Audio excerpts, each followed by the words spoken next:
তুলসী মঞ্জুরি বা ফুল সম্পর্কিত 5টি প্রতিকার। নাম্বার 1, জ্যোতিষীদের মতে তুলসী গাছে মঞ্জুরি আসা ঠিক নয়। মঞ্জুরির আগমনে নেতিবাচক শক্তি ঘরে বাস করতে পারে, এতে আর্থিক ক্ষতির আশঙ্কাও বেড়ে যায়।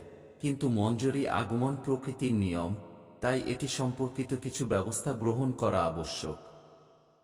এটি এড়াতে সময় সময় তুলসী মঞ্জুরি তুলে ফেলতে হবে। এরপরে আপনি এই মঞ্জুরি ভগবান বিষ্ণুকে নিবেদন করতে পারেন।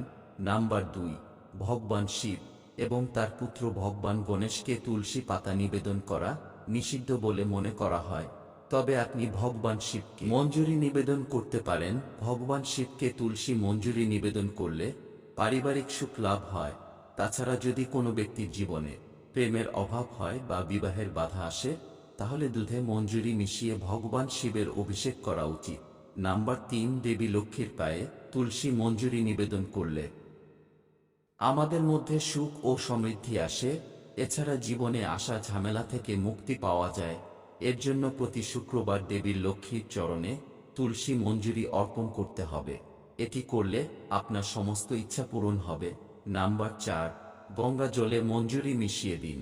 তুলসী গাছে মঞ্জুরি এলে উপেক্ষা করা ঠিক নয়।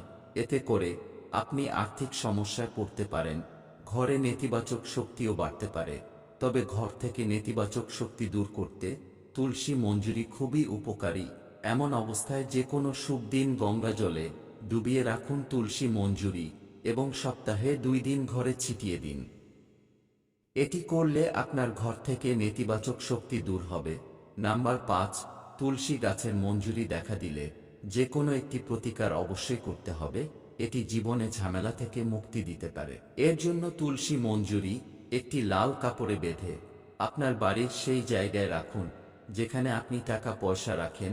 এতে করে আপনার ঘরে দেবী লক্ষ্মীর অধিবাস হবে। এছাড়াও আপনার অর্থের অভাব হবে না। বন্ধুরা, তথ্যটি ভালো লাগলে লাইক করে আমাদের চ্যানেল সাবস্ক্রাইব করে রাখুন এবং কমেন্টে লিখুন জয় জয় তুলসী মাতা।